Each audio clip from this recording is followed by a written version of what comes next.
What's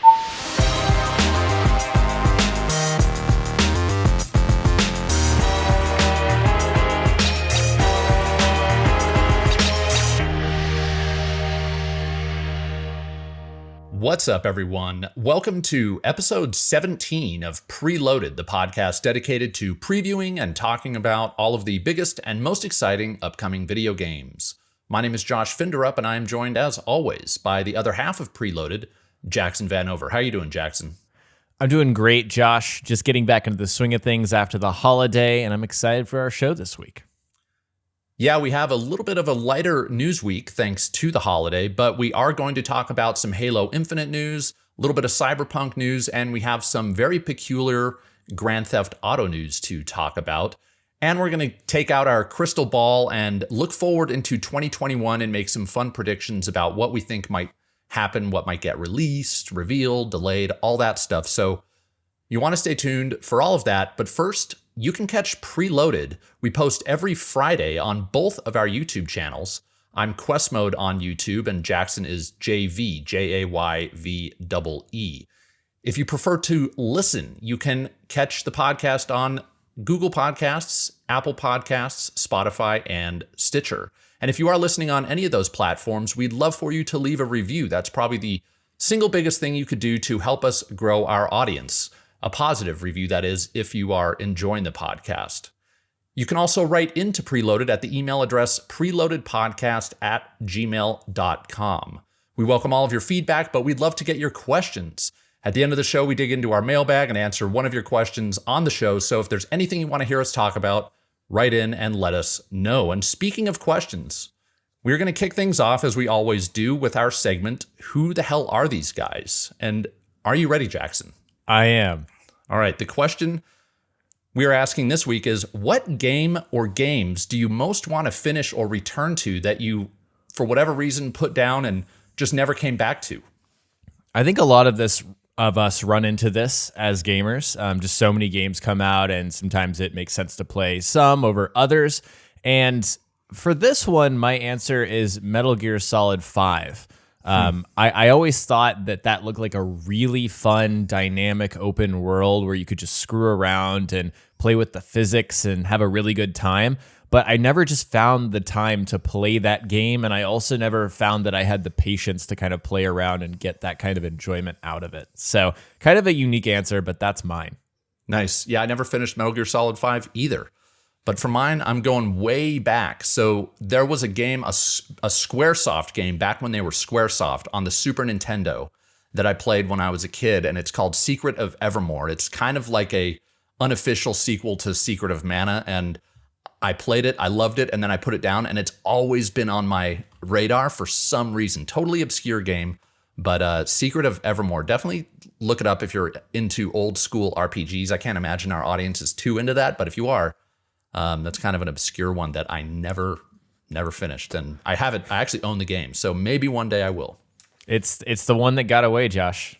It sure is. So that is Who the Hell Are These Guys? We are now going to move on to our Out This Week segment, where we look at all of the upcoming games the week following the posting of this podcast. So Monday through the following Friday. It's actually kind of a busy week. There's a little game coming out that you may have heard of, but there's more than just that.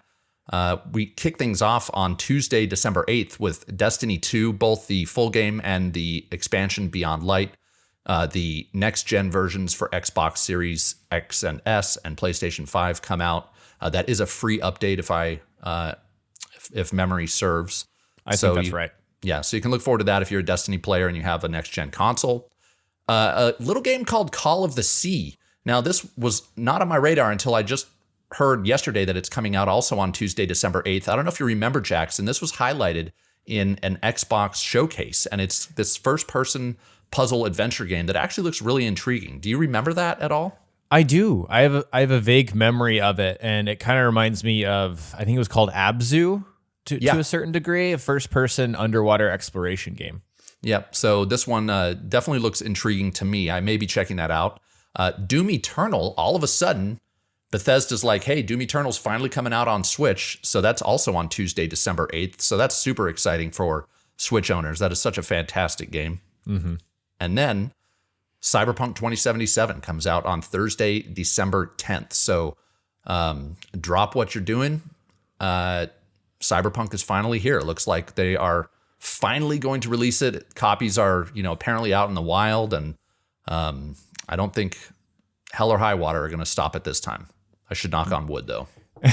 You never know. Some kind of devastating 2020 thing could happen. I mean, we've had plenty of those already. Yep.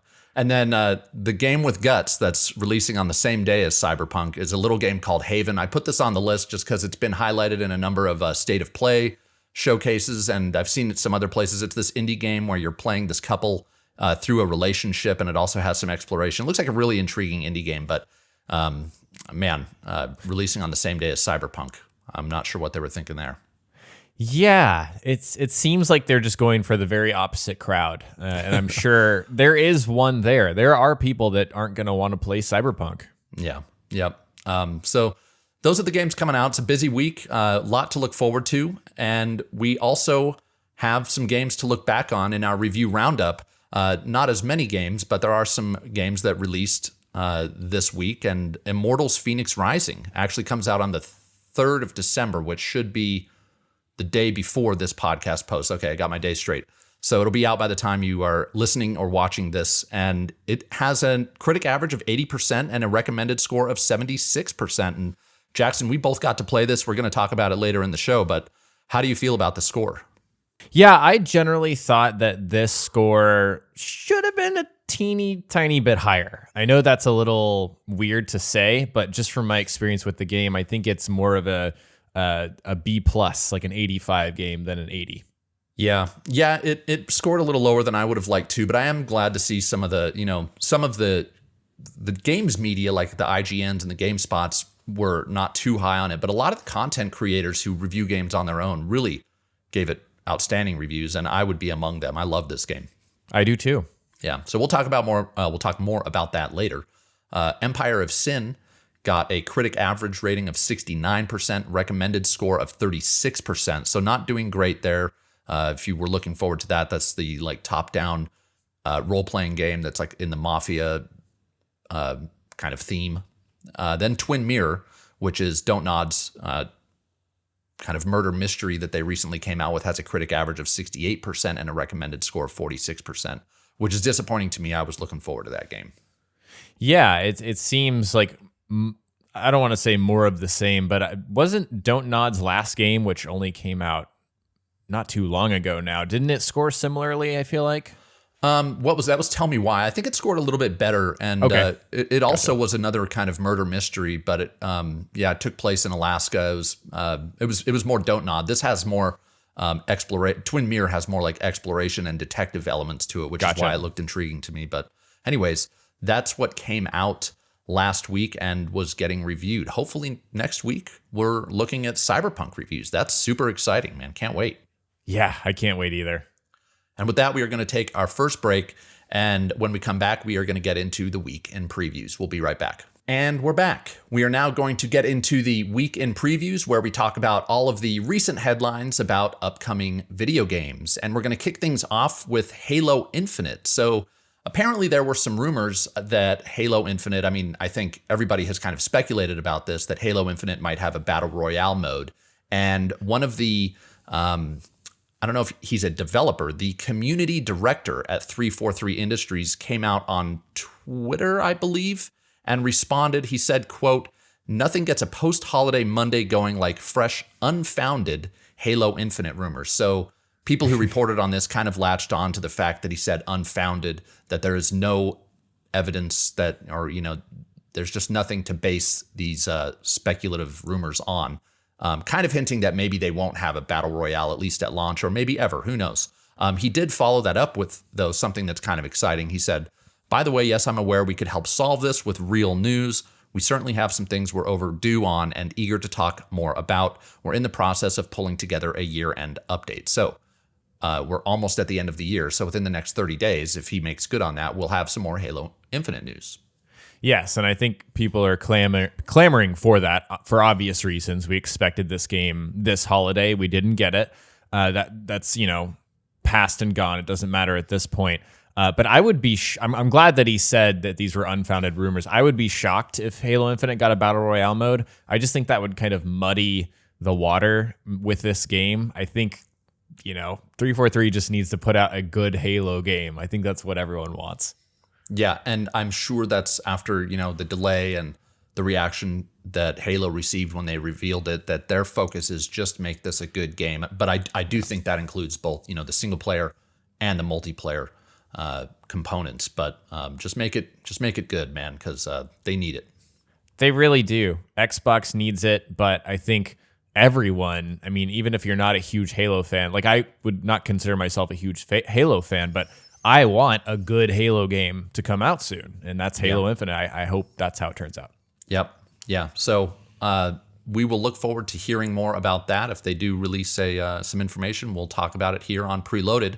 Moving on, we got some Cyberpunk news. As we mentioned, that game is on. We are on the verge of playing that game, but they came out and talked a little bit about the multiplayer mode, which is in development. It is a separate experience, and I have the article here. This is from GameSpot, and I am going to read the whole article. It's very short, but they pretty much cover everything. So here's what the article said. CD Projekt Red has cleared up some confusion about the upcoming multiplayer game set in the Cyberpunk 2077 universe. Executive Adam Kaczynski said during the company's latest earnings briefing that it's not right to call it just a, quote, mode for Cyberpunk 2077. Instead, it should be thought of as a standalone product. Quote, so first, we don't call it modes, Kaczynski said. It's a separate, dedicated production, a big production. We think about it as a standalone product. And the article went on to say the Cyberpunk 2077 multiplayer game is connected to the single-player game, but CD Projekt Red sees it as an, quote, independent production with a team working on it that's separate from the team building the single-player game. So that's interesting. And then Kaczynski went on to say that CDPR is purposefully keeping quiet on the multiplayer game right now, and that it is likely to keep focus on building hype for Cyberpunk 2077 single-player game. So, yeah. Oh, and that also they mentioned that this multiplayer component is set to come during Kaczynski said people can expect news about the multiplayer game in Q1 of 2021. So any thoughts here, Jackson? Yes, this reminds me of how Rockstar treats their games and their multiplayer components. They treat them now as completely separate entities. And so this screams GTA Online to me. This is going to have its own sort of ecosystem. It's going to be treated separately. While it is an extension of Cyberpunk, we all understand that these games, these online experiences can take on a life of their own. And I think it's a really smart way to approach it. And I think it's also smart to separate them when you're talking about them. Because, again, this can be big enough to be a huge thing on its own, and I expect it to be. Yeah, me too. I think that Rockstar set an example for a company like CDPR. I think they're one of the few developers that could do something similar. And, all the money that GTA has made over the last 5 years is probably, in all honesty, it's due to the online component of that game, not the single player component. So yes. Yeah, I'm right there with you. And so Q1 2021, that's not very far away, guys. So expect to hear something hopefully substantial very soon. Yeah, I almost read that as it was coming out in Q1 2021. I was like, no, that's wrong. So yeah, news about this will be very exciting to follow up on. We also got a little bit of Cyberpunk, I don't know if you could call it gameplay, but we got footage of the photo mode just this morning as we're getting ready for this podcast. CDPR released this trailer with the photo mode. It didn't say anything. It just showed it. But it is exciting. I think that, people are going to come up with some crazy photos in this game. I don't know if this is me being the 12-year-old or my inner 12-year-old coming out, but I think we're going to see a lot of boobs. Yes. Plenty of boobs, plenty of other things as well. Yeah. The one thing I saw people pointing out with the mode is that since this game is first person, like you can't play it in third person outside of, I'm sure mods are going to exist for that. That in the photo mode, you're able to completely turn the character around for certain poses, which is just something you haven't seen before with photo mode, at least not on a grand scale. So I thought that was interesting. Actually, that was cool. Yeah, they had that scene with the explosion in the background, and they kind of turned the player around and or the character around, and they were able to make different poses. So that is going to be a lot of fun. I have to say, I wasn't a big fan of photo mode until Ghost of Tsushima and Assassin's Creed Odyssey, both of those games. Yes, I've been using photo mode like crazy in Valhalla. Yep. So go check that out if you haven't seen it. It's a really fun trailer. It's almost like music video style. Very cool stuff. But moving on to, we've been talking a lot about both GTA and Cyberpunk. Our next story is about GTA. So this morning I noticed a story. It actually was published on IGN. It's like this. It's almost like a feature-length story that they published about this. I don't know why it was so long, but there is a potential Grand Theft Auto 6 teaser. So they Rockstar, all the way back on November 19th, tweeted out this very cryptic video that shows night vision footage of the setting of the latest GTA Online heist that they are releasing. And within that, there are some coordinates that appear at the bottom of the screen. Well, someone decided to type those coordinates into Google Maps, and it takes you to this road it takes you to like a satellite image of this road in West Virginia that resembles the Roman numeral 6. And some people are saying, this is just coincidence. My take is that this is absolutely a teaser. I don't see, Rockstar knows what they're doing. I don't see how this could be an accident. It's very interesting. Did you see this, Jackson? I did not, and so I was really pleased to see that you added this to the doc, because it is fascinating and it is a big deal. And Rockstar does stuff like this; they just do with their teasing. So everyone, I feel like people have been asking about GTA 6 since the year after GTA 5 came out. So obviously, this is going to be a colossal game. If this is an actual thing, which who knows if those were actual purposeful coordinates. West Virginia seems very random, first off. I don't think that's going to be a setting for a GTA game. We already have it in Fallout 76, right? Maybe it's a crossover. No, it definitely is not. But it's a very interesting breadcrumb. Yeah, that's the only piece that doesn't fit for me as well as West Virginia. But when we get into our predictions, I have worked it into one of my predictions. So can't wait. Yeah, it's a fun conversation. But anyways, you should definitely check this out. And apparently, I haven't explored it, but apparently the Reddit thread for GTA is off the hook on this. They're just going off. Of course they are. With conspiracy theories. So if you're a Reddit peruser, that might be fun for you to check out. So moving on, we now have just one quick hit this week. Just if you were looking forward to the Watch Dogs Legion online mode, I think just as we had posted our last episode last week, Ubisoft announced that Watch Dogs Legion's online mode is delayed until 2021. So if that's something you were hoping to get into, unfortunately, you have a little bit longer to wait.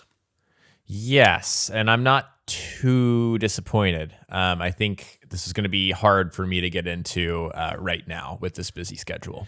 Yeah, and I wasn't planning on getting into the multiplayer mode, but Watch Dogs has had kind of a rough road. I really liked the game, but there was that game-breaking bug right off the bat, and then they have this save game bug. I don't know if you've heard about that on the Xbox. And I played it on Xbox, and I don't want to fire it back up because I don't want to lose my save. And they recently released a patch, and all it says in the patch notes is that we've further optimized the game to minimize any save data loss. So they don't really say that they fixed the problem. I'm really disappointed about that. That's terrifying. It really is. And big bugs like this do tank games. So it's unfortunate. Yeah. So I don't know if I'm going to finish Watch Dogs, which it was on my agenda, but maybe not anymore. Anyways, we are now going to move on to our deep dive discussion where we are going to talk about our predictions for 2021. And we both have some predictions that we've made. And Jackson, let me know if you want to do this any other way, but I figure it's best if we just go back and forth. Maybe you'll kick things off with a prediction, and then I'll make a prediction, and we'll just go back and forth. I think we each have 5 apiece. Yes. Let's get into this. I'll go ahead and kick it off like you mentioned. So for me, my prediction is my first one is surrounding Gotham Knights. I think this is a game that's going to be on a lot of people's radars. And we saw some gameplay from it, and there's been so many comparisons to other looter shooters. It does seem similar enough to be in that conversation. But my prediction for Gotham Knights is that it will come out next year and it will learn from the Avengers' mistakes. I don't know if you've seen the articles recently about Avengers just not recouping like the development cost, which is a big problem because it spent a lot of money. It cost a lot of money to develop that game.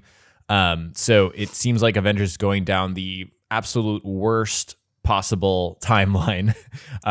So I think that Gotham Knights will attempt to learn from the mistakes of that game and how it's turned out. I really hope so. And it seems like, from what I remember, Gotham Knights is just max 2 players. I could be wrong about that. It had something weird. Not weird, but it had something. I know exactly what you're talking about. It's not the 4-player Avengers style. Yeah. And I hope that I just hope you're right. And I hope any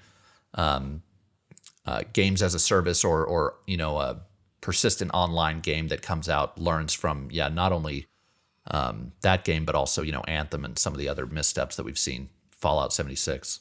So right, plenty of ways to learn what not to do with those games. Yeah, it seems like the looter shooter in the live service is a little bit doomed. Yeah. Yep. So great prediction. I really hope you're right. I'm very much looking forward to that game. My first prediction, this is kind of my safe one that I think is almost a shoo-in because, we've kind of heard rumblings about it, but that the Resident Evil 4 remake will get revealed. I think it's going to get revealed very close to the launch of Resident Evil Village, and I think they're going to release it in spring of 2022. So that may be a bit far out to announce it, but I absolutely think this game is real. I think Resident Evil 4 is the next remake on the list, and we're going to get it the following year. Oh, Josh, I should have said this for the who the hell are these guys? I haven't completed Resident Evil 4, which feels gross to say out loud because I know how much people value that game. I'm actually right there with you. So I had kind of a break in my gaming history or whatever you want to call it. I stopped playing games to focus on my career for a few years, and it was right around when Resident Evil 4 came out.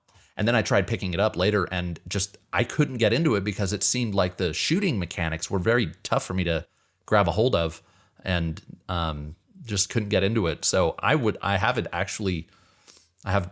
I think, 2 copies of Resident Evil 4, one on my GameCube if I wanted, or no, not GameCube, PS2, and then one on my PS4. So I have no excuses.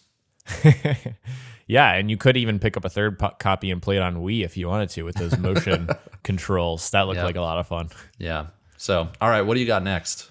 So for me, this is a big one. It's Halo Infinite. Obviously, Halo Infinite's going to be huge next year, and a lot of the conversation, I think, around games media will be dominated by it. It's been really dominated by Cyberpunk for this year, and it was Halo Infinite before we got the delay as well.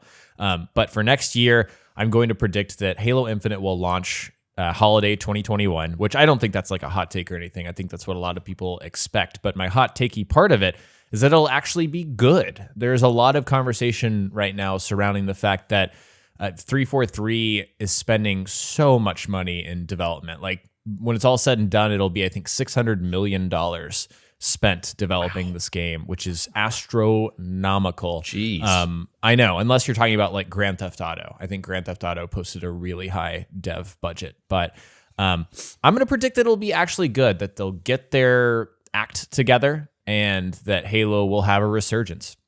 Nice. Yeah, I actually had a Halo 4 prediction that I took off my list once I saw you had one, but mine, I will get into it. Mine was that Halo 4 will get released in November, and that I said it will have an 85% critic average on OpenCritic. So I do think that will be a disappointing score for a lot of people, but I don't know. That's what I feel in my gut.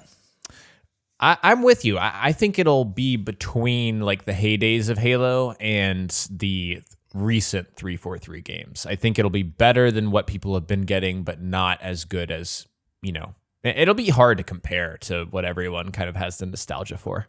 Yeah. Yep. So, I agree.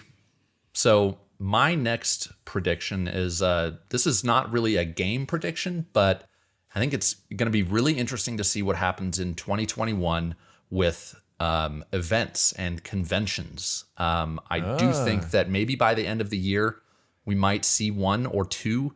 And my prediction is that E3, now whether they do it in the summer or not, but E3 is going to attempt to do something in person. They're going to, at the very least, announce it.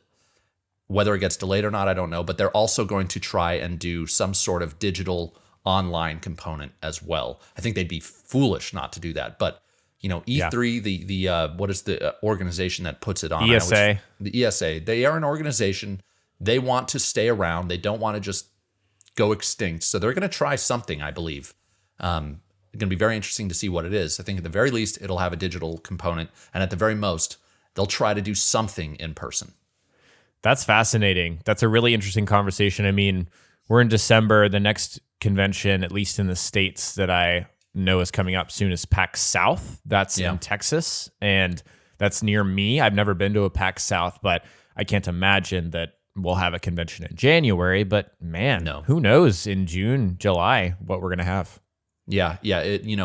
Fingers crossed that everything is safe by then. But, I have a feeling that if there's just a snowball's chance in hell that they can do something, I think that they will, because they make a lot of money off of E3. They sure do. They sure do. Those passes are not cheap. No, they're not. And it's even, what developers pay and studios pay to get a booth at E3 is, I heard once that one of the bigger booths was like $10 million. Yeah, I think, was it the Breath of the Wild booth? Breath of the Wild had an amazing booth, and I'm sure that was not cheap.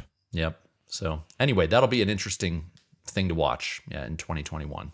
It will be. It will be. So for my next prediction, I'm going to be a Debbie Downer here and say that God of War Ragnarok, or whatever the sequel is going to be called, will be delayed out of 2021. I think it's a little unrealistic to expect that game to come out sooner than that. I think that with what's happened in the world, that is also going to delay not only God of War Ragnarok, but a lot of games. Like, I think there's just an understood delay behind many games coming out next year because of COVID. So, but Ragnarok, I think, will be pushed out of 2021. It's just one of those games that also wasn't listed on that recent Sony State of Play little mashup where they showed like Ratchet and Clank, Horizon Zero, or Forbidden West, and I think one other game, and said these games will come out in the first half of 2021. Yeah. Mm-hmm. It wasn't listed in that. So I think for those reasons, Ragnarok won't come out next year. I agree, and that actually was one of my predictions that I saw you had as well. And my logic here is also that, does Sony really need God of War Ragnarok this year? They've already got, assuming that they meet their timelines on their other games, they've got Ratchet and Clank, Gran Turismo 7, and Horizon Forbidden West. Like, do they need a fourth heavy hitter in the year 2021? I don't think they do. That's a fair point. I think they'll want something. Forgive me, I might be wrong. Is Horizon Forbidden West supposed to be the early part of next year or the latter part? I don't know off the top of my head. It was in that trailer, though, that you referenced, where there was some fine print saying these games are coming out at least in 2021. I don't know if it said early 2021. Okay. Yeah, I was just trying to fact check in my head. Like, if Horizon Forbidden West comes out in the first part of next year, then I would like to see another big hitter in the latter part. But if Horizon is supposed to be like Sony's September game or something like that, I think I agree with you. I think they don't need Ragnarok. Yeah, but that would be a bummer. But as long as that game is as good as the previous one, release it take however long you need to take. Yes, that's the philosophy that I like to adopt for most things. Yep. So my next prediction is that this one might be on the safe side, because this has been rumored, but that the Initiative, Xbox's big studio that they started from scratch in California, is going to, at some point in 2021, reveal that they are in fact working on a Perfect Dark reboot, and that is going to get released. They're going to reveal that it's going to get released in 2022. Gotcha. I think there's a slight chance we see that at the Game Awards, but I just see that as too big of an announcement for the Game Awards, if there is such a thing. So I see them doing it on their own in some other way. So I've never played Perfect Dark, so I don't have that nostalgia for it. Yeah, I played it. I wasn't as fond of it as I was GoldenEye, but I just feel like even for people who don't, who maybe haven't played it, I think that this kind of that world, the aesthetic of it, it's a first-person shooter, which I think is kind of in the Xbox realm, that it works well in that. I don't know. I feel like Xbox and first-person shooters kind of go hand in hand, and yes. So, anyways, I think that it will play well for people who haven't yet played it. I guess that's what I'm trying to say. Gotcha. Yeah, I'll be excited. And I always like coming back to games that have like a modern reimagining that I didn't play in the first place, because it feels like in some way I'm able to experience what people experienced forever ago, but with a modern kind of finish. Yep. Yeah. So that's what I got.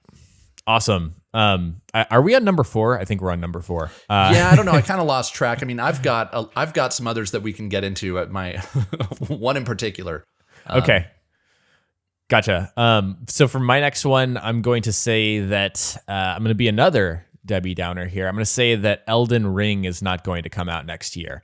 And there's a lot of rumors about Elden Ring being at the Game Awards, so I may be eating my words very, very soon here, because they might come out with a release date. But even then, I think there's a high likelihood that it gets delayed into 2022, pretty much for the same reasons that I already laid out for Ragnarok. I think that what's been happening in the world is going to delay everything.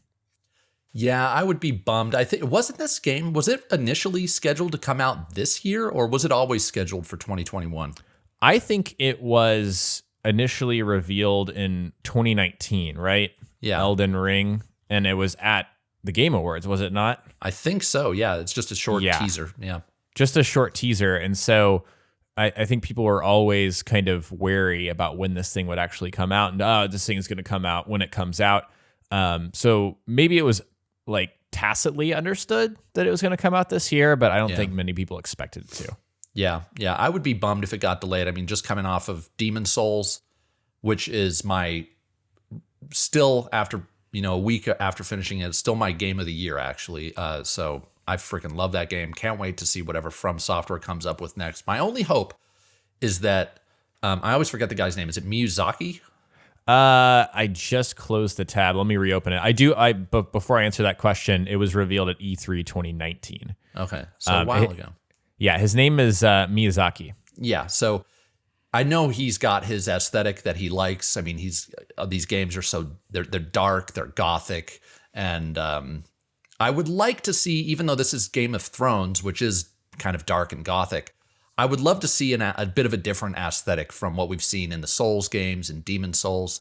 Sekiro did it. That was totally different, just visually. So I'd love to see where they could take it, so it doesn't feel like I'm just constantly crawling through these dark dungeons, and I don't know. That's the only criticism I have of his games, is they all kind of feel similar to me visually speaking. Yes, I'm with you there. Same thing on Sekiro. I'd love for it to be unique like that game. Yeah. So we'll see. Yeah, I hope it comes out next year. So one thing that I was thinking about that has been kind of rumored again is the Switch Pro, or whatever it ends up being, Switch 2.0. And I do think we're going to see that in 2021. The rumors have been that it's actually coming out in the spring. I just don't see that happening. I think that Nintendo is going to release an update to the Switch, and I think it'll be more than an update. I think this is going to be like their way to compete with next gen, which to me says it's got to be more than just like higher resolution and faster. I think they're going to go all out with it, and I do think it's going to release alongside Breath of the Wild 2. Ooh. And in fall. I don't know if I mentioned that. Okay. Yeah. Man, I haven't even considered Breath of the Wild 2, but they would be very wise to position their next Switch around that game, because that game's going to be massive. Yeah, and I'll even amend that. I thought about this. I think that Breath of the Wild 2, if they do that, they might try and do what PlayStation and Xbox are doing and make it somehow compatible with both the Switch and whatever the Switch 2.0 is. Because I think there's something like 60 million Switches out there right now. So I think that'd be a good They move. would be dumb to not make it compatible. Yeah. That's a good point. So yeah, I don't know. I was trying to think what else could Nintendo release, to bolster the launch of a new Switch. I remember reading an article a while ago that the insiders are saying one of the reasons they haven't announced a ton of bangers in the latter half of 2020 is that they're saving their hand to play when they show off their new Switch. So, but I just don't know what else. I think it's too soon for a new Mario game. Maybe not. Maybe there could be like Mario Odyssey 2, but I just don't know what else Nintendo could have up their sleeve. I'm not the biggest Nintendo guy, so these things could be debunked and I just don't even know it. But maybe the next Metroid game. Oh, I don't know why that didn't occur to me. Yes, Metroid Prime 4 is in development. Yeah, that comes to mind, and I had one more in my mind, but it's slipped me again. Yeah, I mean, it's for some reason I'm drawing a total blank right now, as evidenced by the fact that I forgot Metroid Prime 4, but that would be a great one. Yeah, I think it's time for another Splatoon. They could easily rope that in to a Switch Pro. I know not as big a franchise as the other ones, but yeah, I think I'm liking the direction Nintendo is going in, though. I don't know about you, but since the Switch has come out, they're publishing more games. It's more accessible. I really love that. Yeah. The Switch is a great console. I haven't been playing it as much as I would like to recently, but there was a time when, in fact, my channel actually got its start covering Switch content, and there was a time when I was just playing nothing but my Nintendo Switch. It's a great console. Yeah, I love mine too. Yeah. So I've got one more planned prediction, and then I have some others in my head if we want to keep going. So for me, I'm going to say that one Xbox big exclusive is going to come out sooner than expected. And for me, it's between two games. It's Playground Games' Fable game that they briefly teased recently, and Avowed, which is Obsidian's RPG. And I think out of these two, I'd expect Fable before Avowed, just because we have been hearing rumblings of a Fable game. We had a canceled Fable project. I'm sure they've been working on Fable in some capacity for a while now. So I'm going to say that a Fable game is going to come out next year. I think that is a great prediction. I would be surprised if, Xbox didn't release at least one other big exclusive other than Halo in 2021. And I think I remember hearing the rumor that back when it was a rumor that Playground Games was working on Fable. I think I remember hearing that maybe as early as 2017. If not, it was definitely 2018. It's been, known for a while. So if they've been working on it that long, I would expect to see it pretty soon. Me too. And just an aside, I love the Fable games. They're so fun. And just to have one of those nostalgic experiences and go back and play that franchise would really make 2021 special for me.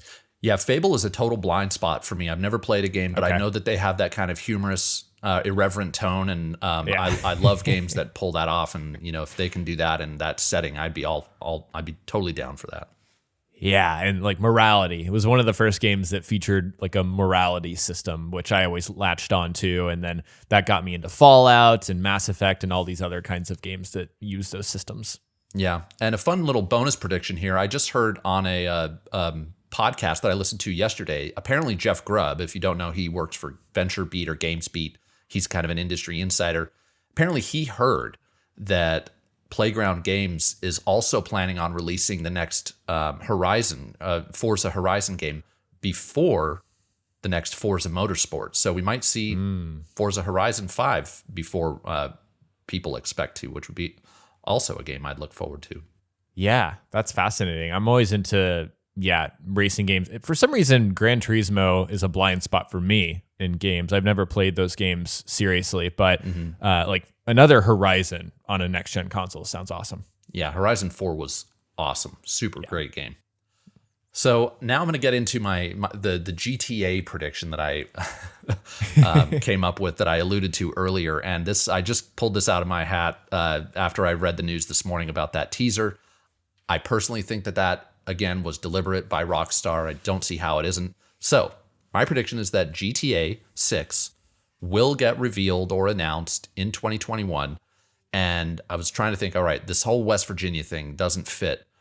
But all of the big GTA games take place in parodies of U.S. cities that have a very clear identity, right? You have like Miami for Vice City. Los Santos is Los Angeles. Liberty City was New York City. So I'm like, what city has a identity or like a distinct identity that Rockstar hasn't rebuilt yet? DC, Washington, DC. So West Virginia is just right next door. Maybe there's some connection there. And the Washington, D.C., Baltimore area is a big metropolitan area. It's very interesting, has a clear identity. And so I think that GTA 6 is going to satirize this might be taking a little too far for some people, but I think they're going to satirize American politics, especially over the last 4 years. So that would be my prediction. Wow. That's bold, and I love it. Yeah. That would be a wild game. It would be. Yep. I mean, it just made sense to me. Of course, I could be way off. I probably am. But it seems like it would be. I think DC would be a fascinating city to explore. I've appreciated when games have gone there, like The Division 2 did. There's another game that I can't remember that was in DC, but Fallout. There's a Fallout in DC. Fallout 3. Or at least around that area. DC is fascinating. I'm totally there with you. Boston is another fascinating city. One of my favorite things to do is to daydream about GTA settings, just because it's such a distinct IP that does that so well. Well, to whet your appetite a little bit, I even went a little further. I was wondering whether I would go here because I think this is like super pie in the sky. But so GTA Online, I don't know if they're ever going to get like a better playground than Los Santos, or it is Los Santos for GTA 6, right? That's for GTA 5, yeah, GTA 5. Anyway, like that's such a good playground. Los Angeles, Southern California, perfect for an online setting like that. I don't think that DC would be quite as interesting for a GTA Online. So I was like, what if they, kind of do that multiplayer rollout like we mentioned earlier, where they work on it separately and they roll it out separately, maybe in 2023 or maybe even 4, I don't know. What if GTA Online 2 is the whole East Coast? Like you have Vice City, whatever the middle city is, and then Liberty City. That would do it. That would do it. Yeah, no more games. Wrap it up. That's the game. Yeah. I think, just expanding the scale is something that I think we'll see games like GTA Online and even Cyberpunk. I think Cyberpunk may choose to do that and expand the scale of its world for the online version. Yep. Yeah. So anyway, I went off on a total adventure there. No, you're good. I have one more little collection of predictions, and I call them a collection because they're Ubisoft related. So for me, I'm going to say that there will be another Ghost Recon game coming out in 2021 instead of Splinter Cell. I think there's a lot of people expecting Splinter Cell, and they're going to continue to be sad, and I'm not rooting against you guys, but that just seems to be the direction that Ubi's going in. Breakpoint was disappointing, but Wildlands was very successful for them, so I see them taking another crack at that pretty soon here. Mm-hmm. And then my next one is that there won't be another Assassin's Creed next year. There's been some rumors that there will be another Assassin's Creed game. I just don't see that with the season pass for Valhalla and all of the reports about how well the game is selling. People are buying this game, and Ubisoft is going to continue to invest into that game. So for me, I would be very, very surprised to see another AC next year. Yeah, I would too. I just don't see, especially with their post-launch rollout for Valhalla, it seems like they would just be selling that game completely short to release another one in 2021. Yeah, I'm right there with you. Yeah. So is that it for you? Yeah, that's all I've got. All right. Well, maybe in a year's time, we'll come back and see how horribly wrong we were. That is how these things tend to go. Yep. So interesting stuff.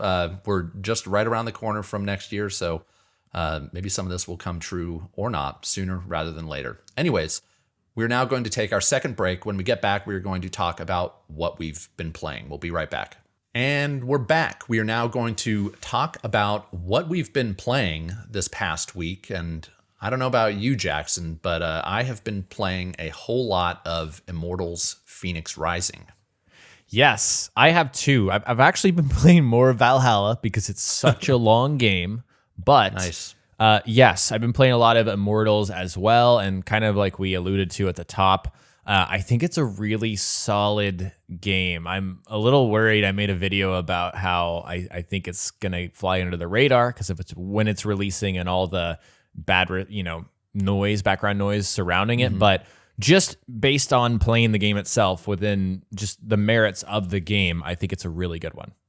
Yeah, me too, man. I am loving this game. I would definitely recommend anyone who likes, obviously open world games, but really, exploration focused open world games. And if you don't like puzzles, I would stay away from it. But if you like puzzles and the combat is I think pretty decent. It's not a very deep combat system, but it's satisfying to me. And the way I'm able to upgrade my abilities and develop my combat style, love that. How you actually, I was watching a review from Skill Up. I don't want to, I just want to mention that that's where I got this from. But he made a really great point that the exploration in this game is really visual. Like you find where you want to go next with your eyes is the way he put it. And that is different from games like Assassin's Creed or other open world games that might just drop all these locations on your map and then you just go there. You actually have to seek out where you want to go next using your vision, which is interesting. Right. But it's almost like if Assassin's Creed, just going back to that, if Valhalla didn't have the little mysteries and stuff, and instead opted to use Sunan, your Raven, in the same way that Farsight works in Immortals, then it would be the opposite. Like it would be the same as Immortals, right? It's kind of like, I do agree with him there, the Farsight mechanic. And it really reminds me as well as Ghost of Tsushima. That game is also very visual. It does have the question marks on the map, so you still have that element of it. But the guiding wind, you have to use your eyes to follow that in order to get to your destination instead of, having the game tell you what's over there, which I love. Yeah. Yep. Yeah. And, a lot of, at least in the comments, the few comments I got on the video I posted, it's not performing very well. But, one of the comments was talking about or actually a few of them, how this is just too close to Breath of the Wild. And it is very similar to Breath of the Wild, but I think it's different enough for me, at least in terms of the setting. The Golden Isle where this game takes place is absolutely stunning and just begs to be explored. Everywhere you look, there's something cool to do or somewhere to go. But the analogy I thought of is like if Breath of the Wild, that's like the Disneyland of video games. It's like, the theme park that Disney builds is as immersive as it gets. It's the top of the line experience. And if Breath of the Wild is Disneyland, Immortals Phoenix Rising is like Six Flags, where it's still a ton of fun, but it's just not quite as magical. Okay, that's funny. And the art style, I actually think takes what Breath of the Wild did and makes it better. That might be a little hot takey there, but like the fact that this game runs on next-gen consoles and PC and looks like the way that it does, and then you've got Breath of the Wild that just is running on a Switch. Yeah. I mean, put these games side to side and tell me I'm wrong. I really do think that Immortals looks better than Breath of the Wild. And you'd expect it to. It's 3 years, removed from that game. But visually, I think it's stunning. I think the combat is so well made, so smooth, so responsive. I think that's a feature of the game that's flying under the radar. I think it has great combat. Yeah, I put the video I posted on my channel was like essential tips for when you're starting out, and 2 of them were around the combat and how like if you focus on stunning your enemies, which you can do just like in Valhalla, you can really tailor your build to just destroy your enemies if you focus on stun on the stun mechanic. That's what I did, and I found it totally satisfying. So again, I'm right there with you on the combat. I love it, and I would highly recommend anybody who is looking for something maybe before Cyberpunk to just keep them busy. This is a fantastic game, and if you wait till 2021, just don't sleep on it. It's a great game. Yeah, and like Josh said, it's puzzle heavy. That's bad for some people, great for me. I love puzzles, and I love these puzzles. I think they're really well made. Me too, and it introduces new mechanics. How far are you through the game, by the way? So I'm only about, I would say close to 10 hours, so not super far, but you're going to say they introduced new mechanics later? Yeah, I don't want to get too spoilery, but like through the actual quest lines that you have to follow on each of the gods that you have to help out. Right. I guess I'll say, they do introduce some new mechanics in those specific dungeons, and it gets really interesting. So, and by the way, I'm like 40 hours in, and I've still got a ways to go. So it's a big game. Yeah, that was one of my worries, actually. Are you doing a lot of side content, just out of curiosity? I did, yeah. I did. I've done a ton of side content. I think I've beat like 30 of the vaults, and I've done all of the side quests that the gods give you, which is quite a few. So yeah, you could probably beat this game and actually in SkillUp's review, I think I read or heard he beat it in like 25 hours. Gotcha. Anyways, so that's what we've been playing. Anything you want to say on Assassin's Creed, or you want to move on? Oh, just that I'm 90 hours in, and it's a bit long for me. I'll just leave it at that. I plan to make a video about it, but I think it's a bit too long of a game for me. Wow. Yeah, it's that is a long time to play a game. Yeah. So, alrighty. Well, we are now going to move on to our mailbag. Every week we read one of your questions here on the show. You can write into preloadedpodcast at gmail.com if you want to ask us a question and see if we read it on the next week's show. Again, that's preloadedpodcast at gmail.com. And this week, Max asks, something I've been wondering a lot lately is why Valhalla was not on the Game of the Year contender list. Is this due to critical bias or because Valhalla was released so late in the year? Is it possible that it could be a contender for 2021? So, Jackson, did you have any thoughts about this? Yes, Max, thank you for your question. The latter part of your question here, it's not because Valhalla was released so late. It was in contention. It did release in the window that it needed to. It just wasn't nominated. And I think the reason for this is I don't think it deserves a nomination. And this is someone who's covered Valhalla very extensively. I think Valhalla is a good, almost great game. It's great. I think it's a great game, but it is just not at that level for me. For one reason or another, I could talk about this forever. I think though at the surface level, I think it's because it's a sequel and it changes things, but it's not revolutionary enough, I think. So that would be the first reason for me. And the second one is I don't think it's polished enough. It's still a very buggy game. So that's my reason. Yeah, there were some technical issues for sure. Even if they weren't, they didn't like necessarily interrupt the experience. They definitely affected it. And I do think that there is, I don't think that it's critical bias, but I think that Ubisoft sticks to it's a very proven formula, but it is a formula. Formulaic is probably the word I would use to describe their games. Even Immortals, which I'm loving, is still a very formulaic open world game. And I don't think that is going to cut the mustard when you get to something as prestigious as a Game of the Year nomination. I think you really have to do something different. And now some people might look at the noms or the games that got nominated and say this didn't do anything different or that didn't do anything different. But I just think that Assassin's Creed Valhalla is what people kind of expect, and expected I don't think is going to get you a Game of the Year nomination. That's a great way of putting it. I completely agree with that. Yeah, and was Odyssey nominated for Game of the Year in 2018? I want to say that it was. I don't know, and if there's one Assassin's Creed game that deserved it, I think that might have been it.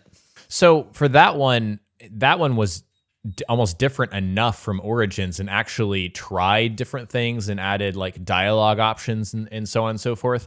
Now, it's not to say that Valhalla isn't enough and didn't try different things. It does try different things, but it was so unique. And a lot of people really liked the way that it was unique enough, I think, to be on that list. But for some reason, Valhalla doesn't really get there. Yeah, I agree. I think the one thing that I do think Assassin's Creed games do better than almost any other game, save maybe like The Witcher, is world building. Just these gigantic worlds that they build are gorgeous and detailed, and that if there was an award for the best world in a game, I can't see how these wouldn't get nominated for something like that. But Yeah, I'm with you there.